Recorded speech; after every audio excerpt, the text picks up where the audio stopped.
भुवः स्वाहा तत्सवितुर्वरेण्यं भर्गो देवस्य धीमहि धियो यो नः प्रचोदयात्।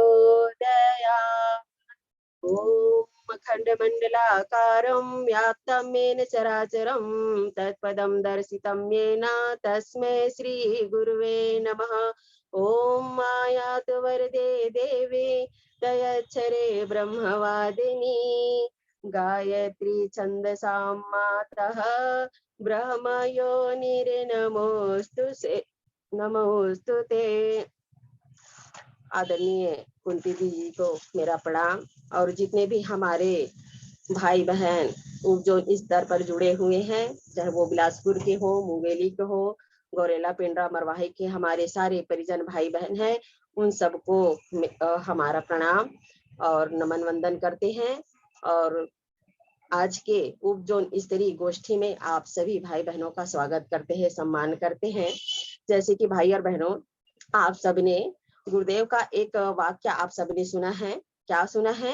21वीं सदी नारी सदी, 21वीं सदी नारी सदी।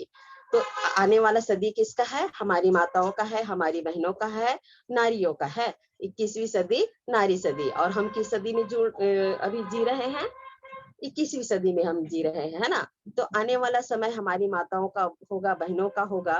तो उसके लिए विशेष मार्गदर्शन के लिए ये उपजोन स्तरीय मीटिंग रखा गया है, संगठनात्मक मीटिंग रखा गया है। और साथ ही साथ में हमारे मिशन में बहुत सारी हमारी प्रतिभावान बहनें जुड़ी हुई हैं।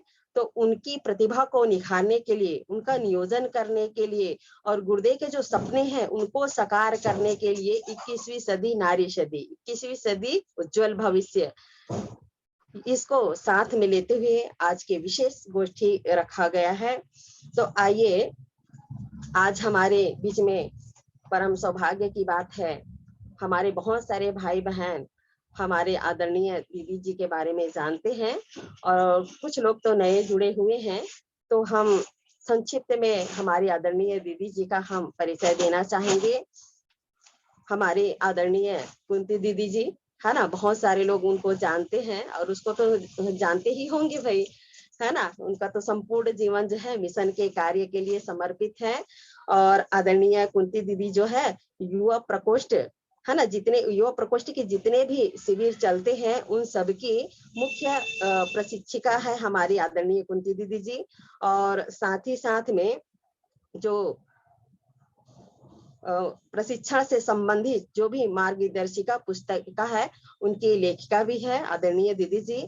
और साथ ही साथ में नारी संगठन की प्रमुख संचालिका है। और अपना संपूर्ण समय जो है हमारी दीदी जी जो है गुरु के कार्य में, युग निर्माण योजना के कार्य में समर्पित करते रहते हैं। और उसके विषय में हम सभी कोई जानते हैं। ऐसी प्रतिभावान, ऐसी बुद्धिजीवी और ऐसे ज्ञानवान और साक्षात करुणा, प्रेम, ममत्व की मूर्ति, है ना, हम सभी बहनों को सतत आगे बढ़ाने की प्रेरणा देते रहते हैं। और उस दिशा में हमारे दीदी जी का चिंतन लगातार चलता रहता है, जिसके चलते हमारी प्रांत की बहनें जो है सतत उनका मार्गदर्शन प्राप्त करके आगे बढ़ते चली जा रही हैं, आगे बढ़ते चली जा रही हैं। दीदी के मन में सतत मतलब हमेशा पीड़ा रहता है कि हमारे क्षेत्र की बहनें जो लगातार काफी लंबे समय से मिशन का काम करती है, वो कैसे उनकी प्रतिभा निखरे, कैसे आगे बढ़े। तो आइए, आज उपजोन स्तरीय मीटिंग में मुख्य वक्ता के रूप में हम आदरणीय कुंती दीदी जी को सादर आमंत्रित करते हैं। उनका मार्गदर्शन निश्चित ही हमारे लिए बहुमूल्य है, बहुत ही कीमती है। तो सभी भाई बहन ध्यान से सुनेंगे और उसको आत्मसात करेंगे, और उसको करने का हम निश्चित ही संकल्प लेंगे। तो आप सभी को ध्यान से सुनिएगा। आइए, मैं आज के वक्तव्य के लिए मैं आदरणीय कुंती दीदी जी को सादर आमंत्रित करती हूँ। आदरणीय कुंती दीदी जी। धन्यवाद रोमा बहन, प्रणाम। और आज की इस उपजोन स्तरीय बिलासपुर उपजोन की मीटिंग में पधारने वाले समस्त हमारे कार्यकर्ता बहनों भाइयों को सादर प्रणाम करती हूँ। सूक्ष्म रूप में उपस्थित परम पूज्य गुरुदेव वंदनीय माता जी की सत्ता के, उनकी प्रेरणा के, उनके मार्गदर्शन और उनकी छत्र छाया में ये जो हम आज आरंभ करने जा रहे हैं उपजोन स्त्री मीटिंग, ये नारी जागरण के लिए मील का पत्थर साबित होगा निश्चित रूप से, ऐसा विश्वास है। हम आज क्यों बैठे हैं, ये हमारे पीछे जो बैनर दिखाई दे रहा है वो इसकी गाथा कह रहा है। ये समय है शांति कुंज हमारा गुरुधाम स्वर्ण जयंती वर्ष, ये विशेष समय है जो कि में परम पूज्य गुरुदेव ने शांति कुंज बनाया, तब से लेकर के आज 2021 तक 50 वर्ष पूरे हो गए। और इन 50 वर्षों में चूंकि अब ये स्वर्ण जयंती वर्ष कहलाता है, 50 वर्ष पूरे होने के पश्चात, तो प्रत्येक जो परिजन है, जो शिष्य है, उनके मन में इस बात के लिए उत्कंठा होती है कि मैं अपने गुरु को क्या समर्पित करूं। एक बात तो ये, दूसरी बात इसके साथ साथ, जैसे कि अभी हमारी रोमा बहन ने संचालन के क्रम में आप सबसे कहा कि 21वीं सदी नारी सदी, ये हम लोग नारा लगाते हैं। हम लोग तो नारा लगाते हैं, लेकिन वास्तव में ये नारा नहीं, ये पूज्य गुरुदेव के द्वारा, भगवान महाकाल के द्वारा, सृष्टा के द्वारा ये उद्घोषित किया हुआ है, उद्घोषणा है, शंखनाद किया हुआ है कि 21वीं सदी जो आएगी वो नारी सदी होगी। और इसी के साथ में एक नारा आपने और भी सुना होगा, सुना क्या होगा बल्कि लगाते हैं हम लोग, 21वीं सदी उज्जवल भविष्य। इन दोनों का आपस में क्या कनेक्शन है, क्या संबंध है? मतलब ऐसा लगता है कि 21वीं सदी उज्जवल भविष्य के रूप में आएगा तब जब 21वीं सदी नारी सदी होगी।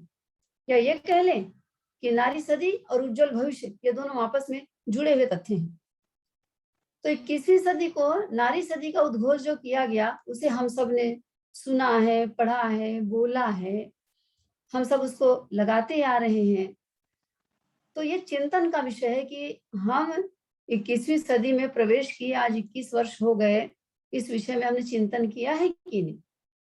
हम लोग एक और नारा लगाते हैं, हमारी युग निर्माण योजना सफल हो, सफल हो, सफल हो। युग निर्माण योजना को सफल करने में नारी शक्ति का, इनका महत्वपूर्ण योगदान होना है गुरुदेव के अनुसार, महाकाल के अनुसार। वो उनके साथ में बिल्कुल कंधे से कंधा मिलाकर के चलेगी नहीं, बल्कि महाकाल के युग परिवर्तन प्रत्यावर्तन प्रक्रिया नामक पुस्तक और 21वीं सदी नारी सदी नामक वाङ्मय, यदि इन किताबों का, साहित्य का यदि आप अवलोकन करें तो पाएंगे कि उसमें स्पष्ट उल्लेख किया हुआ है परम पूज्य गुरुदेव ने कि आने वाला जो समय होगा वो वास्तव में नारियों का होगा, अर्थात नारियों के नेतृत्व का होगा। पारिवारिक क्षेत्र में, सामाजिक क्षेत्र में, राष्ट्रीय क्षेत्र में, राजनीतिक क्षेत्र में, आध्यात्मिक क्षेत्र में, सभी क्षेत्रों में नारियों का नेतृत्व होगा, नारियों का वर्चस्व होगा, ये स्पष्ट उसमें लिखा हुआ है। बल्कि उन्होंने इस बात के लिए बहुत खेद व्यक्त किया है कि पुरुषों के हाथ में बहुत दिनों से, पिछले समय से कई युग बीत गए, पुरुषों के हाथ में ये दायित्व दिया गया था, लेकिन अपेक्षा के अनुरूप, आशा के अनुरूप उन्होंने अपनी भूमिका नहीं निभाई और भगवान महाकाल इस बात से असंतुष्ट है, प्रसन्न है। और अब बारी है नारियों की, उनको मौका दिया गया है, उनको आगे बढ़ाने के लिए अवसर प्रदान किया गया है और उनके ऊपर भरोसा किया गया है। अवसर केवल दिया गया है नहीं, उनके ऊपर ये भरोसा किया गया है कि अब वो इस विश्व वसुधा को सुगंधित सुवासित करने में सक्षम होंगी, करेंगी, और अपनी प्रतिभा, ज्ञान, अपनी वात्सल्य, अपनी संवेदना, अपनी करुणा, अपनी ममता और जो कुछ भी ईश्वरी विभूति उनके भीतर में है, उन सब का नियोजन करके उनके आधार पर इस संसार को सुसज्जित करेंगी और भगवान महाकाल के साथी सहचर होने का ये जो गौरव हम शिष्यों को प्राप्त है, नारियां उसको निभाएंगी। ये भगवान महाकाल का एक विश्वास है हमारे ऊपर, नारी जाति के ऊपर। अब प्रश्न ये उठता है कि ये जो हम कहते सुनते हुए आ रहे हैं, पढ़ते हुए आ रहे हैं, इस पर हम कितना विश्वास करते हैं कि आने वाला समय या 21वीं सदी नारी सदी है? कब आएगी भाई नारी सदी? 21वीं सदी तो आ गई, 21 साल हो गए 21वीं सदी को आए, चल रहा है 21वां रनिंग है, क्योंकि 2021 चल रहा है। नारी सदी तो दिखती नहीं है, आई नहीं है। तो हमने कभी इस पर विचार किया, चिंतन किया कि भाई ये कब आएगी और क्या होगा। और हम सब नारियां हैं, जो भी बहनें हैं, तो क्या हमने ये विश्वास किया कि मुझे क्या करना है या मुझे करना होगा, मुझे क्या भूमिका निभानी होगी, मेरी क्या भूमिका है, क्या इस पर हमने कभी विचार किया है, चिंतन किया है? फिर एक बात और आती है कि परम पूज्य गुरुदेव की वाणी को हम ब्रह्म वाक्य मानते हैं। उनकी हर भविष्यवाणी, भवितव्यता साकार होकर के रही है। पहले बहुत दिनों तक ऐसा लगता था कि पता नहीं नव युग आएगा कि नहीं आएगा, परिवर्तन होगा कि नहीं होगा, लेकिन ये कुछ पिछले समय 5-10 वर्षों में जो क्रांतिकारी परिवर्तन एक के बाद एक जो घटित होते चले जा रहे हैं, उसको इन खुली आंखों से देखा जा सकता है कि उनकी भविष्यवाणी झुठलाई नहीं जा सकती और वो सब एक एक करके साकार हो रही, बहुत ही आश्चर्यजनक तरीके से। तो विश्वास तो करना ही पड़ता है। अर्थात 21वीं सदी नारी सदी भी आकर के रहेगी, तो कौन सी नारी होगी जो 21वीं सदी नारी सदी की पात्र बनेगी? हम आप पात्र बनना चाहते हैं कि नहीं उसके? हम इस घटना के साक्षी तो हैं, देखने वाले, हमारी आंखों के सामने घटित हो रहा है, लेकिन हम उसमें अपनी भूमिका निभाएंगे तो पात्र बनेंगे उसके, और वास्तव में परम पूज्य गुरुदेव के प्रिय और भगवान महाकाल के साथी सहचर बन पाएंगे। महत्वपूर्ण बात यह है इस पर विश्वास करने का, हमें विश्वास है कि नहीं है एक, और हमने इसके ऊपर चिंतन किया है कि नहीं। और हर बहन कुछ ना कुछ तो सोचती है, निश्चित रूप से ये विश्वास पूर्वक कहा जा सकता है कि प्रत्येक के मन में कुछ ना कुछ टीस है, पीड़ा है, तड़प है। खासकर समझदार बहनें जरूर ये सोचती हैं कि मुझे अपने गुरुदेव के लिए कुछ तो करना है और मैं करूंगी, और बहुत सी बहनें करती भी हैं। लेकिन एक प्रश्न इसके साथ और जुड़ा हुआ है, जो कुछ भी आप करती हैं, ठीक है करती हैं, क्या आप उतना ही भर करेंगे? उससे आगे और आपकी क्षमता है कि नहीं है, योग्यता है कि नहीं है? यदि आपको काम मिले या आप चाहें तो उससे आगे बढ़कर के भी कोई बड़ा काम, आगे का काम संभाल सकते हैं कि नहीं संभाल सकते हैं? आप संतुष्ट हैं अपनी भूमिका से, अपने कार्यों से, कि लगता है कि नहीं नहीं मुझे और भी कुछ करना चाहिए, मुझे भी ये भी करना है, वो भी करना है, ये करना वो करना, ये आपको लगता नहीं है? यदि लगता है तो फिर आपको बधाई देती हूँ मैं, बधाई के पात्र हैं आप बहनें। और यदि ऐसा नहीं लगता है या आपने कोई चिंतन नहीं किया, विचार नहीं किया, जैसे सोए रहते हैं, अर्ध निद्रा में रहते हैं, मूर्छित रहते हैं, यदि इस प्रकार की स्थिति है, तब तो फिर बड़ी विडंबना है बहनों। और ये नए सिरे से सोचना पड़ेगा कि 21वीं सदी नारी सदी के हम वास्तव में भागीदार बनना चाहते हैं कि नहीं बनना चाहते हैं। हम अपने गुरुदेव की बेटी, वंदनीय माता जी की बेटी हैं, तो उनके हम विश्वास पात्र भी बने, ये अपेक्षा जो उनकी है, उस अपेक्षा को हम पूरा करें। और ये जो उद्घोष है 21वीं सदी नारी सदी, उसको साकार करने के लिए हमें आगे आना पड़ेगा। एक स्थिति होती है, जैसे छोटे उदाहरण से भी इसको समझा जा सकता है, बहुत छोटे छोटे उदाहरण से। आप किसी शिक्षिका के पद पर नियुक्त कर दी गई, ठीक है, नियुक्त हो गए, आपको पद तो मिल गया, लेकिन वास्तव में जब आगे बढ़ करके पूरी जिम्मेदारी के साथ उस भूमिका का निर्वहन करते हैं और पूरे प्राणपण से उसको पूरा करते हैं अपनी जिम्मेदारियों को, तब आपको मिलने वाला जो सम्मान है, जो पुरस्कार है, जो नाम यश कीर्ति है, वो बिल्कुल अलग होता है। केवल पद पर बैठ जाने से आपको वो चीज प्राप्त नहीं हो पाएगा। यही बात यहाँ पर आती है। हम शिष्य बन गए, शिष्य बनने का सौभाग्य पा गए, गुरुदेव ने हमको अंग अवयव कहा, गुरुदेव ने नारी शक्ति को अग्रणी स्थान दे दिया, उन्होंने अपनी ओर से उन्होंने खजाना खोल दिया, लेकिन हमने उसका कितना उपयोग किया, हमने उसका कितना उस वजन को माना और उसके अनुरूप अपने आप को ढालने को तत्पर हुए, कितना चिंतन किया, कितना विचार हुआ, ये हमारे ऊपर निर्भर करता है। और यदि हम इसके ऊपर इस बात पर खरे उतरेंगे, इस कसौटी पर खरे उतरेंगे, तो हम अग्रणी भूमिका निभाने के योग्य बनेंगे सामने। और वास्तव में 21वीं सदी नारी सदी के इस उद्घोष के अनुसार हम उसके भागीदार भी बनेंगे, केवल साक्षी नहीं। साक्षी होना बड़ी बात नहीं है, आंख के सामने जो घटना घटित होती है उसको हम आंखों के सामने देखते हैं, लेकिन ये कोई सौभाग्य का प्रतीक नहीं कहा जा सकता, ये बहुत छोटी बात है। हम भीड़ में कई चीजें देखते हैं, तो सौभाग्य कब जागेगा? भाई हमें सौभाग्य तब जागेगा जब अपनी वर्तमान जो भूमिका है, जो निभानी है, हम उसको निभाएंगे, तब जा करके होगा। तो हम ये कह करके, जो पुरानी पौराणिक कहानी आती है ना, मीरा की, मदालसा की, गार्गी की, मैत्रेयी की और अनुसुईया की, ये तमाम सारी जितने भी सीता, सती, सावित्री, ये जितनी भी हुई, उनके पौराणिक गाथाओं को गा गा करके कि महिलाएं ऐसा हुआ करती थी, महिला में इतनी शक्ति हुआ करती थी, वो इतना वर्चस्व था वैदिक युग में, ऐसा था वैसा था। इन पौराणिक गाथाओं के आधार पर संतुष्टि करके हम अपने सौभाग्य को नहीं जगा सकते। ये बात हमें नोट करके रखना पड़ेगा। हम इसके लिए क्या तैयारी करें, इस स्तर पर क्या तैयारी करें, इसके लिए हमें बहुत विचार पूर्वक, बहुत ही गंभीरता पूर्वक सोचना पड़ेगा, विचार करना पड़ेगा। और केवल इस काल में जीवित रह करके नहीं, स्वर्ण जयंती वर्ष में अपनी प्रतिभा, अपनी क्षमता, अपनी योग्यता, अपने भीतर की दिव्यता, पवित्रता, इसको पूरी क्षमता के साथ जितना भी हमारे पास है अपने गुरु कार्य के लिए, और इस स्वर्ण जयंती वर्ष में इसको पराकाष्ठा तक पहुंचा करके, चरम सीमा तक पहुंचा करके अपनी श्रद्धांजलि उनके चरणों में लगाएं, श्रद्धांजलि अर्पित करें। इसके लिए हमें तैयारी करनी पड़ेगी, तब हमारा सौभाग्य जागेगा। हम कह सकेंगे कि हाँ, हमने स्वर्ण जयंती वर्ष में अपने गुरुदेव को, अपने गुरु सत्ता को कुछ दिया, कुछ किया। वैसे भी जब कभी किसी को दिया जाता है, किसी के लिए कुछ किया जाता है, तो अपने मन से नहीं किया जाता। आप विचार कीजिए कि हम एक छोटा सा बर्थडे, जन्मदिन भी मनाते हैं अपने बच्चे का, तो उनसे पूछते हैं प्यार से, जिनसे भी हमें प्यार होता है उनसे पूछा जाता है, जाना जाता है उनके मन की बात, आपको क्या चाहिए। तो बच्चे से पूछते हैं कि बेटा क्या चाहिए आपको, और वो जो चाहता है, कोशिश हमारी ये रहती है कि वो जो चाहता है वो हम उसे दें, उसे हम वो चीज गिफ्ट करते हैं।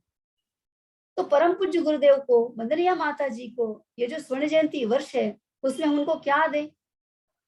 स्वाभाविक बात है, जाहिर सी बात है, जो उनकी पसंद है, जो उनकी अपेक्षा है, जिसमें प्रसन्न होंगे, जिनको उनको सुकून मिलेगा, जिससे उनको शांति मिलेगी, हम वो चीज उनको उपहार में दें, उस चीज को हम श्रद्धांजलि स्वरूप चढ़ाएं।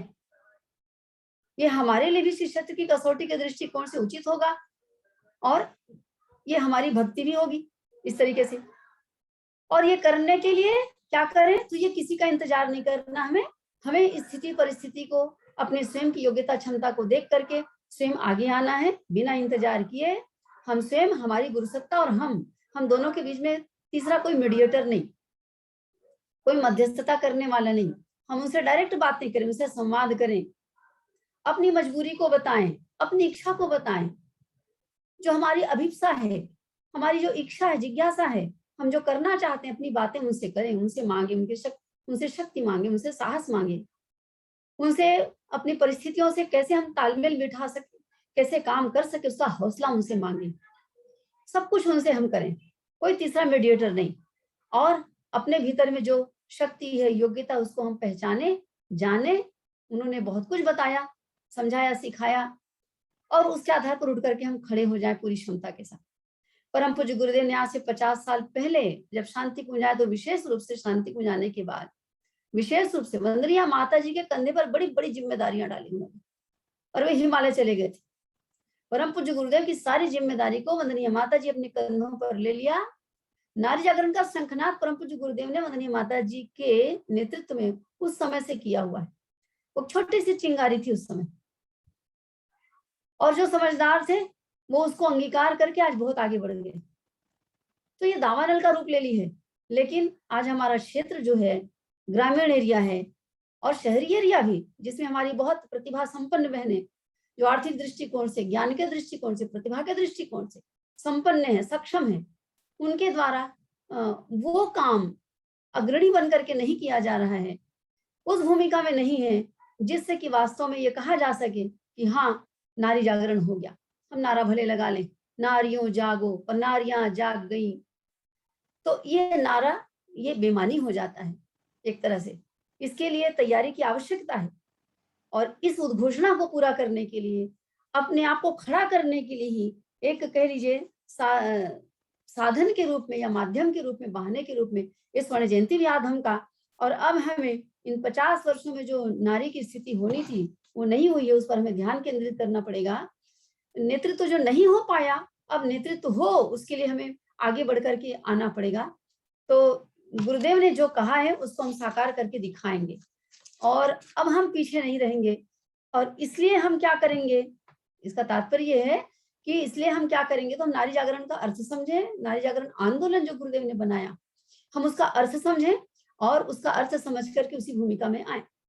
नारी जागरण का तात्पर्य होता है नारी अपने भीतर की क्षमता को, दिव्यता को जाने, पहचाने, उस पर विश्वास करे और अपने उस आत्मरूप को पहचान करके, अपनी शक्ति रूपिणी छवि को जान करके, वो अपने भीतर की उस योग्यता, क्षमता को, पवित्रता को जान करके आगे आए। यह है नारी जागरण। और महत्वपूर्ण बात इसमें यही कि उसका आत्मविश्वास जागे, उसके भीतर का आत्मबल जागे, तभी नारी जागरण है। उसके भीतर की संवेदना समाज के प्रति भी जागे, केवल अपने 2 बच्चों के प्रति नहीं, अपने परिवार के छोटे से घेरे के प्रति नहीं। ये है नारी जागरण। और नारी जागरण आंदोलन क्या है? नारी जागरण आंदोलन और नारी जागरण दोनों एक दूसरे के साथ जुड़े हुए हैं। नारी जागरण आंदोलन में या नारी जागरण की गतिविधियों के माध्यम से नारियों को ऐसा बनाया जाता है, उसको ऐसे तैयार किया जाता है कि वो अपनी सारी क्षमता को, अपने भीतर की प्रतिभा को, ज्ञान को, समय को और जो कुछ भी उसके पास भगवान ने, सृष्टा ने जो दिया है, उसको अपने परिवार के परिकर से बाहर निकाल करके समाज के लिए भी लगाए, बोए। और जितने 7 आंदोलन हैं, आप सब जानते होंगे 7 आंदोलन कौन कौन से हैं। युग निर्माण योजना के 7 आंदोलन में एक है साधना आंदोलन, फिर शिक्षा आंदोलन, स्वास्थ्य आंदोलन, स्वावलंबन आंदोलन, 4S 4 हो गया, पर्यावरण संरक्षण आंदोलन, फिर व्यसन मुक्त कुरीति उन्मूलन आंदोलन और नारी जागरण आंदोलन। 7 आंदोलन है। नारी जागरण आंदोलन का मतलब होता है कि नारियों को ऐसे बना देना जिससे कि बाकी सारे आंदोलन को अपने स्वयं के बूते बहने ही उन सबको कर ले। इतना हौसला, इतना आत्मविश्वास, इतनी क्षमता उनमें आ जाए कि अपने स्वयं के कुशल नेतृत्व में वो सारा काम कर ले, करवा ले। वास्तव में नारी जागरण आंदोलन ये काम करता है और नारी जागरण का ये तात्पर्य होता है। हमें उस भूमिका में आनी और तब जाकर के उज्जवल भविष्य आएगा। हमें मुखिया की, हमें नेतृत्वकर्ता की भूमिका में आना है, बाकी सब लोग उसमें सहयोग करेंगे। ये महत्वपूर्ण बात है। मतलब ये कह लीजिए कि अपनी नैया खुद खेलनी है, दूसरों के ऊपर आश्रित नहीं होना है। और इतना ही नहीं, अपनी नैया में औरों को बिठा करके उनको भी पार लगाना है। इस लायक बनना है, सक्षम, इस लायक कुशल हमें बनना है। इसमें बहुत बड़े बड़े अवरोध भी आएंगे, आ रहे होंगे, आपको लगता होगा कैसे काम करेंगे भाई, क्या काम करेंगे। अवरोध आते तो हैं, हर काम में अवरोध आता है, लेकिन सबसे बड़ा अवरोध मुझे लगता है कि हम अपने आप को पहले तैयार कर लें तो सारे अवरोध दूर हो जाएंगे। सारे अवरोध दूर हो जाएंगे यदि हम अपने आप को तैयार कर लें तो हम अपने आप को तैयार करें। और अपने आप को तैयार करने के क्रम में ही सबसे महत्वपूर्ण बात है कि हम संगठित हो जाएं। संगठित हो जाएं हम। सब बहनें बिखरी हुई यहाँ वहां बहुत कुछ काम करती हैं, लेकिन कौन कहाँ है, क्या काम कर रहा है, कौन कितना सक्षम है, किसे क्या समस्या है, किसे किस चीज की जरूरत है, किसी को किसी का विशेष पता नहीं रहता। सब अपने अपने जगह जूझती रहती है और इसीलिए उनकी ताकत भी कम है, इसीलिए उनकी क्षमता, ज्ञानवान और प्रतिभाशाली है तब भी न्यून है, क्योंकि आपस में एक दूसरे से मिलते जुलते नहीं है, संगठित नहीं है। तो आवश्यकता है कि नारी जाति को संगठित की जाए, वो एकजुट हो। तो इसी के लिए बहनों और भाइयों, आप सबसे निवेदन है, ये बताते प्रसन्नता हो रही है कि संपूर्ण नारी जाति को संगठित करने के लिए, एक होने के लिए ये जो है शंखनाद जो हो चुका है शांतिकुंज से, लेकिन जमीनी स्तर पर लाने के लिए हम छत्तीसगढ़ स्तर पर, अपने प्रांत स्तर पर क्यों न एक शुरुआत करें। शुरुआत तो हो चुकी है पिछले 2-3 वर्षों से, लेकिन जिस तरीके से इसे आज पहुंच जाना था वो नहीं हो पाया है। हम उसी ध्येय से जिला स्तरीय आगे कार्यशाला करने जाएंगे, प्रांत स्तरीय संगठन तैयार करने जाएंगे और प्रांत स्तरीय नारी जागरण संगठन या नारी सशक्तिकरण संगठन ये जो बनने जा रहा है उसको ताकत देने के लिए, उसको एक स्वरूप प्रदान करने के लिए ये जो कार्यक्रम है, उसके लिए जो एक योजना है, योजनाबद्ध रूप से चलने की बात है, वो आरंभ होता है। उसी के तहत उपजोन स्तरीय मीटिंग हो रही है, आपके बीच में बैठकें हो रही है, पूरे प्रांत भर में बैठक हो रही है, एक एक दिन करके। तो मैं इसके उद्देश्य को संक्षेप में पुनः चिन्हांकित करना चाहूंगी। जिला स्तरीय कार्यशाला जो होने जा रही है, ये हमारा मुख्य ध्येय। जिला स्तरीय कार्यशाला आगामी समय में नवंबर के महीने में ये होने जा रहा है। ये जो कार्यशाला संपन्न होने जाएगी, उस कार्यशाला में क्या होगा, वास्तव में इसकी तैयारी अभी से करनी होगी। ये नारी शक्ति सशक्तिकरण संगठन को बनाने, उसको मजबूत करने के ध्येय से किया जाएगा। इस आयोजन का उद्देश्य क्या होगा, पहले मैं उसके उद्देश्य के ऊपर प्रकाश डालना चाहूंगी थोड़े शब्दों में। पहली बात तो ये स्वर्ण जयंती वर्ष में हम अपनी गुरु सत्ता को, उनके सपनों को साकार करने के लिए कमर कस के तैयार हो सकें, खड़े हो जाएं, इस बात को याद दिलाने के लिए, उनको प्रशिक्षित करने के लिए, नंबर 1। दूसरी बात, पुनः आपको इसको रेखांकित करती मैं बता दूं कि ये जो स्वर्ण जयंती वर्ष और नारी जागरण आंदोलन भी कह लीजिए 50 वर्ष पूरे हो गए हमारे, तो हमारा कोई मजबूत नारी संगठन अभी तक बना हुआ नहीं है। और कहीं कहीं पर महिला मंडल है, जरूर महिला मंडल है, महिला मंडल के रूप में काम तो करते हैं, लेकिन कई महिला मंडल तो बिल्कुल अर्धमूर्छित स्थिति में है, कई तो मृत प्राय पड़ी हुई है, कहीं कहीं पर सक्रिय हैं, लेकिन उनकी संख्या नगण्य है। आपस में कोई तालमेल भी नहीं है, आपस में बहनों का एक दूसरे के प्रति कोई विशेष लगाव, कोई जानकारी, इस प्रकार की चीज देखने को नहीं मिलती। तो हम बहनें एक हो सके और हम संगठित हो सके, ये एक उद्देश्य है। और इस कार्यशाला के आयोजन के माध्यम से नारियों को सशक्त बनाना है, ये तीसरा उद्देश्य है। वो कैसे होगा, क्योंकि इस आयोजन की संपूर्ण जिम्मेदारी बहनों को ही उठानी है। ये प्रसन्नता की भी बात है, और आपको आश्चर्य भले होगा, लेकिन ऐसे काम पिछले समय में होते हुए चले आ रहे हैं। अपनी भूमिका से वो संपूर्ण आयोजन को अमली जामा पहनाएंगी, उसको सफल बनाएंगी। इससे क्या होगा, इससे हमारी बहनों का आत्मविश्वास जागेगा, आपका आत्मविश्वास जागेगा, आत्मबल जागेगा। आप पाएंगे कि आप तो बहुत कुछ कर सकते हैं। अरे, आपने तो सोचा ही नहीं था कि आप ये भी कर लेंगे, वो भी कर लेंगे। और बहुत कुछ करती हैं हमारी बहनें, उनको उस तरीके से अवसर नहीं मिल पाता। हमारे भाई साहब राठौर जी उस दिन बता रहे थे, आपके ही जिले में, बिलासपुर जिले में एक बड़ा कार्यक्रम हुआ था, जिसमें कि शांतिकुंज से महिलाओं की टोली आई थी, बहनों की टोली आई थी, और सौभाग्य से उसके कार्यक्रम के संयोजक थे हमारे भाई साहब राठौर जी भाई साहब। और संयोजक होने के नाते उन्होंने अपने पावर का इस्तेमाल किया और सारी बहनों को पूरे आयोजन में लगा दिया। उन्होंने बताया कि मंच से लेकर के नीचे जितने भी कार्यक्रम की तैयारियां होती हैं और उसको संपन्न करने के लिए, सफल बनाने के लिए जितने भी क्षेत्र में जिम्मेदारियां होती हैं, छोटी सी छोटी और बड़ी सी बड़ी, सारी जिम्मेदारियों को हमारी बहनों ने बहुत ही सफलतापूर्वक और बड़ी आसानी से उसको संपादित किया, संपन्न कर लिया। कहीं पर भी उन्होंने घुटने नहीं टेके। तो कहने का ये तात्पर्य कि उनमें क्षमता, प्रतिभा तो होती है, लेकिन उनको अवसर नहीं मिल पाता। तो ये एक स्वर्णिम समय है हमारे लिए कि हम जिला स्तरीय कार्यक्रम जो होने जा रहा है, उसकी भी पूरी की पूरी तैयारी स्वयं करना और पूरी की पूरी उसके संबंध में व्यवस्था जुटाना, और उसको संपन्न करने के लिए टोली के रूप में भी जाएंगी तो बहनें संपन्न कराने के लिए स्थानीय स्तर पर जो उनकी आयोजन की पूरी तैयारी करेंगी, करवाएंगी, मंच व्यवस्था से लेकर के भोजन और आवास इत्यादि इत्यादि, वो भी उन्हीं का। कहने का मतलब है कि इसके आधार पर उनका आत्मबल बढ़ेगा और वो अपनी क्षमता को पहचान पाएंगी जब अवसर मिलेगा। एक ये होना है, ठीक है। फिर एक बात आती है, उद्देश्य के अंतर्गत ही मैं इसको रेखांकित करना चाहूंगी कि नारी जागरण का अर्थ, जैसे कि अभी हमने सुना, नारी जागरण आंदोलन का जो मतलब उसका अभी रेखांकित जो किया, तो गुरुदेव की जो योजना है, युग निर्माण योजना पूरी करने की, हमारी युग निर्माण योजना सफल हो सफल हो सफल हो, तो इसको सफलता दिलाना नारी शक्ति पर ही टिकी हुई है।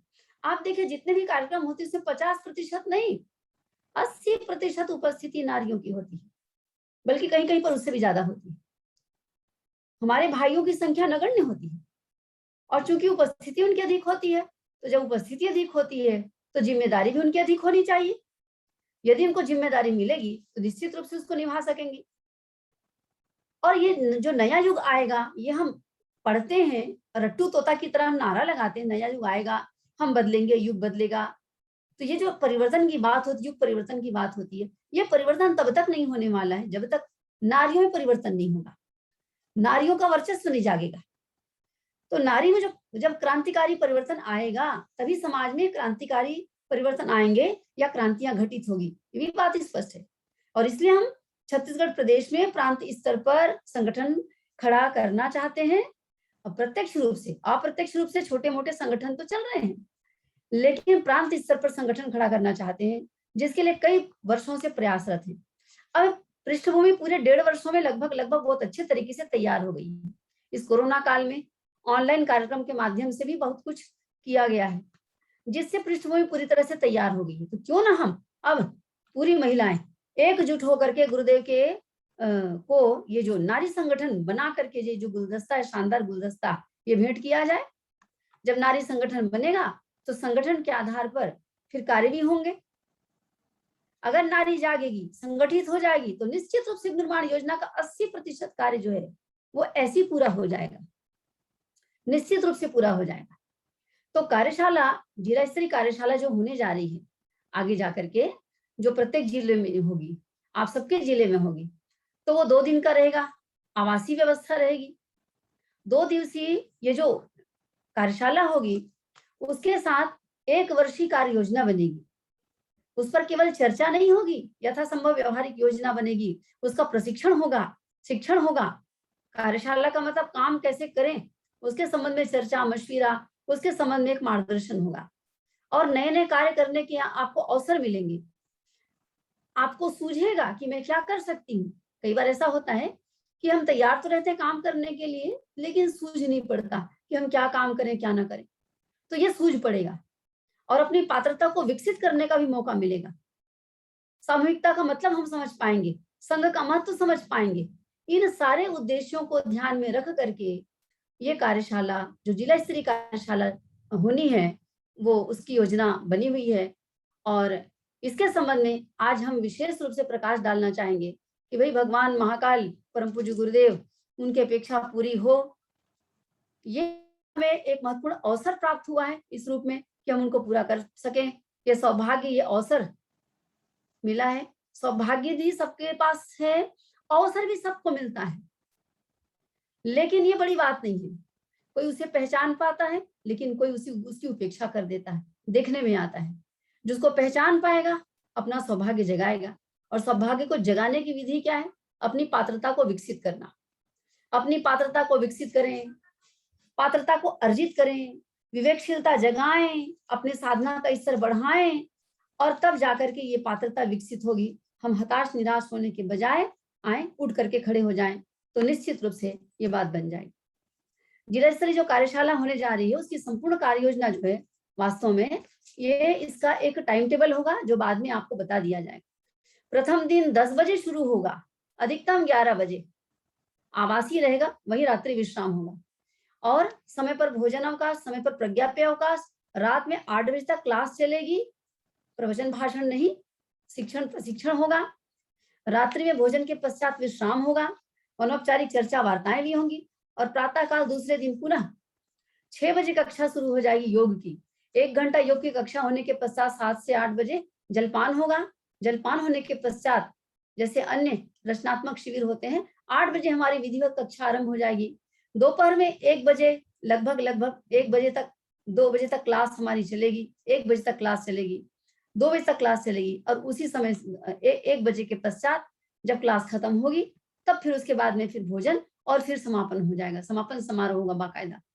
इसके बारे में विस्तार से सूचना बाद में दे दी जाएगी, अभी उसको विस्तृत करने की आवश्यकता नहीं है।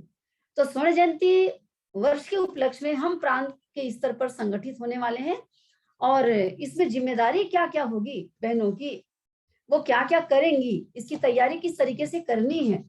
सरस्वती तिवारी बहन जी होंगी, मैं उनसे निवेदन करूंगी कि अब हमारी बहन ये बताएंगी, सरस्वती तिवारी जी, कि वास्तव में ये जो नारी जागरण 2 दिवसीय कार्यशाला जो होगी, उस कार्यशाला के अंतर्गत किस प्रकार से हम बहनें तैयारी करेंगे, क्या कार्य होगा, क्या उनकी भूमिका होगी, इसके बारे में प्रकाश डालने की कृपा करेंगे। बहन हमारी अंबिकापुर से हैं, सरस्वती तिवारी जी, मैं उनका सम्मान करती हूँ। प्रणाम दीदी, आप अपनी बात रखें और आज की बात को पूरा करने की कृपा करें। बहुत बहुत धन्यवाद दीदी। आपने जो बातें बताई नारी जागरण के संबंध में, वो बहुत ही सराहनीय है और वास्तव में आप सभी बहनों के मन को झकझोर देती हैं। आपके मतलब ऐसा आपका रहता है, अंदर के भाव ऐसे हैं, आपके अंदर की पीड़ा ऐसी है कि आप सबको झकझोर के सामने ला रही हैं। ये गुरुदेव ने आपको ऐसा दिया है, आपको ऐसा दायित्व दिया है कि आप सबको एक संगठित रूप देते आ रही हैं।